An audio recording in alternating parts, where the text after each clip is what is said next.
দেখো বন্ধুরা, এঁচড় দেখেই বুঝতে পেরেছো আজকের আমি এই এঁচড়টা তোমাদের রান্না করে দেখাবো। তোমরা তো এঁচড় অনেক রকম করেই খেয়েছো। আজকের আমি যেরকম করে তোমাদেরকে রান্না করে দেখাচ্ছি তোমরা সেইরকমভাবেই একবার হলেও অন্তত খেয়ে দেখো, আশা করি ভালো লাগবে। আজকের আমি তোমাদেরকে খাসির চর্বি দিয়ে এঁচড়টা করে দেখাবো। চলো রেসিপিটা শুরু করি। আর প্রথমেই এঁচড়টা কেটে নেব, তারপরে রেসিপিটা শুরু করব। দেখো বন্ধুরা, এঁচড়টা কিন্তু খুব সুন্দর এঁচড়, এটা দেশি এঁচড়, খেতে খুবই ভালো লাগবে। ছোট্টর ওপর থেকে খুব সুন্দর দেখতে, টাটকা তাজা একদম। আর দেখো বন্ধুরা, এখানে খাসির চর্বি নিয়ে এসেছি, 250 গ্রাম রয়েছে। আর সঙ্গে এই এঁচড়টা দিয়ে করব, খুব ভালো লাগবে। তোমরা তো খেয়েছো অবশ্যই, তবু একবার আমার মতন প্রসেসে করে খেয়ে দেখো, খুবই ভালো লাগবে।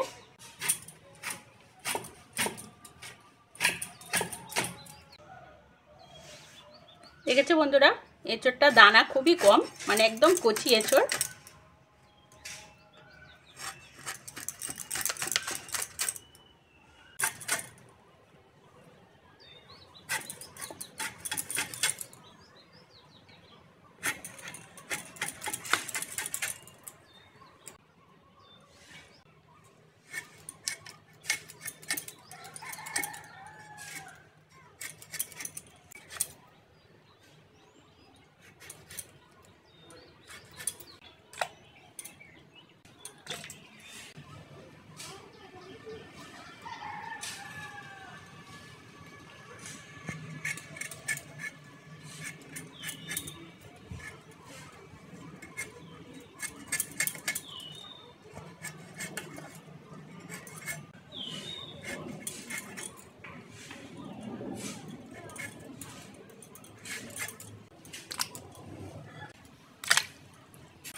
দেখো বন্ধুরা, খুব ঝটপট কাটা হয়ে গেল।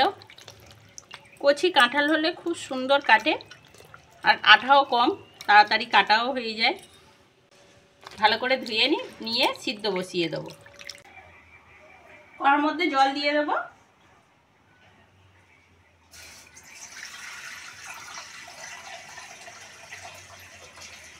জলের মধ্যে লবণ দিয়ে দেবো,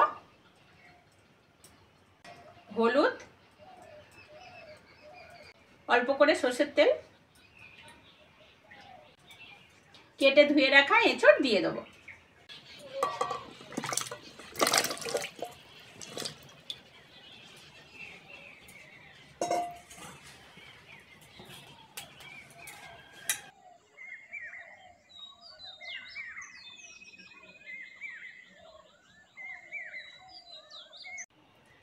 কটা আলু কেটে নিয়েছি, ধুয়ে এর মধ্যে দিয়ে দিলাম, একসঙ্গে সিদ্ধ করে নেব।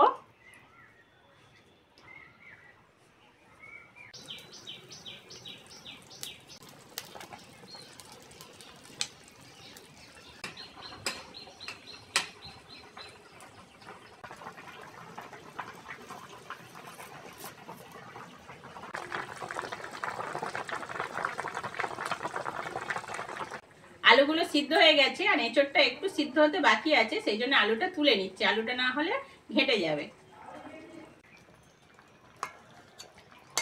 দেখো বন্ধুরা, এঁচড়টা সিদ্ধ হয়ে গেছে, নামিয়ে নেব।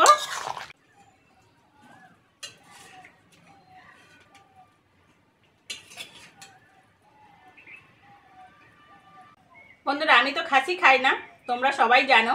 এর মধ্যে থেকে একটু আলু আর একটু এঁচড় তুলে রেখে দেবো। কড়ার মধ্যে বন্ধুরা সরষের তেল দিয়ে দেবো। তেলের মধ্যে চিনি দিয়ে দেবো। চিনি পুড়ে গেছে, পেঁয়াজটা দিয়ে দেবো।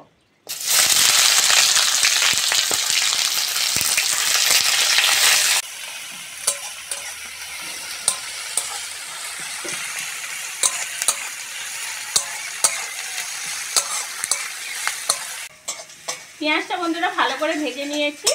এবার আদা রসুন বাটাটা দিয়ে দেবো।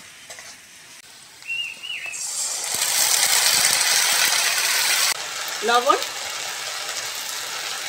হলুদ, লঙ্কার গুঁড়ো,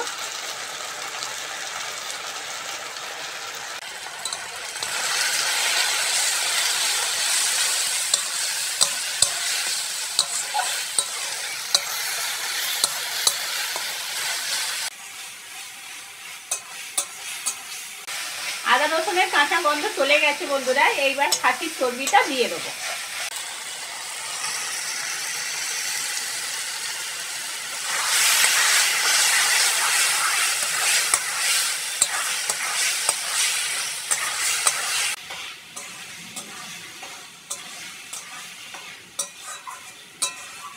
খাসির চর্বিটা বন্ধুরা ভালো করে কষে নিয়েছি। এবার ফ্যাটানো টক দইটা দিয়ে দেবো।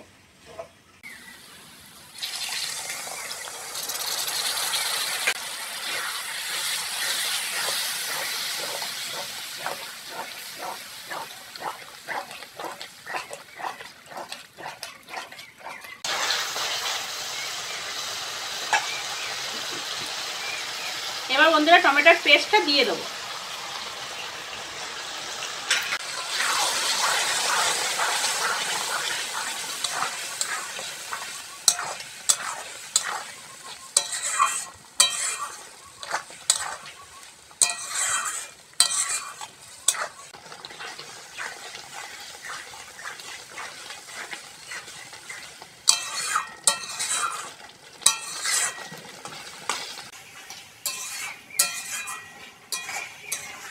এবার সিদ্ধ করা আলু আর এঁচোড়টা দিয়ে দেবো।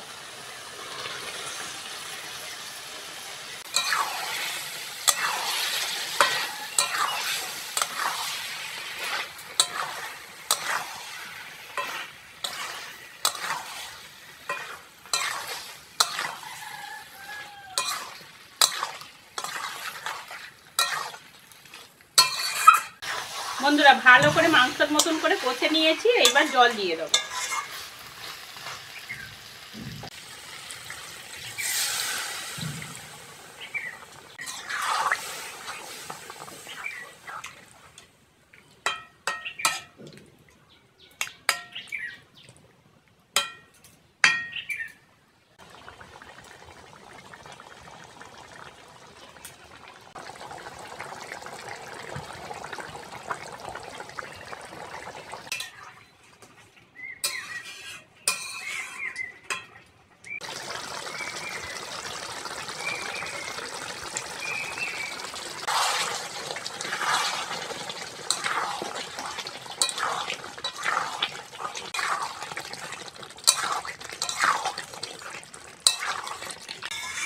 রেসিপিটা হয়ে গেছে বন্ধুরা। গরম মশলা দিয়ে নামিয়ে নেব।